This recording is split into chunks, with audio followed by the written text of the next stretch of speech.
Alrighty, so I'm doing these two pork loins I had cut into roast, and I'm getting ready to smoke them because I'm going to do pulled pork sandwiches. And I have one jalapeno diced, garlic, roasted garlic, Montreal, olive oil, Lea Perrins, and onion.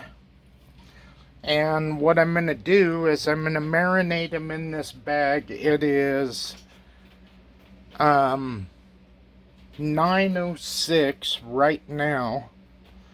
And I want to marinate them till about 1. And then about 1, I'm going to put them on the grill. And I'm just going to offset smoke, or not offset, but indirect smoke. And so I will keep you posted, but I've never done a video where I show the seasonings I use or anything like that. So anyhow, we're gonna get all this in the bag. I'll show you what it looks like after. I do not have anything to hold my phone to do the video, so it is what it is. Be back in a minute. Okay, the first thing I do is I put in my olive oil and Lea Perrins. The reason I do that is because I want to seal the juice of this pork. I'm after the flavor of the pork. I don't want this so overpowering that you don't get the flavor of the meat. But, so by doing that, what that does is that seals it. And then as I dump my seasonings in, and I couldn't tell you if I use a tablespoon or a cup. I season by color, and when it looks like it ought to be good, that's pretty much when I'm done with the seasonings. So that's how come I always tell everybody, season it the way you want to. That's just the way that I do it. So I'm going to get the rest in, and then I will show you what it looks like once it's all seasoned and everything's in it. Alright, so that is after it's all seasoned. The one thing that I would recommend is save all the juice that ends up in the bottom of that bag. Because as this is smoking, the smoke is going to dry it out. And if you take a grill brush or a mop or whatever, you can take that juice out of the bag and put it over the top, and that keeps you from getting that, the black crust.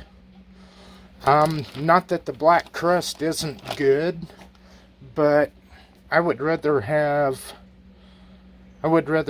good meat than I would have to chew through the charcoal of it all. So anyway, that is part 1. And once it goes on the smoker, we will continue later. Okay, so it's on the grill. This is what I still have in the bag. Got the smoker going. Oh yeah. Now we'll get this temperature up. I'm going to shut it down at about 200. I don't want this to bake. I just want to really get a good smoke going. And then we'll go from there. Alright, it's coming along pretty good. Still got good coals.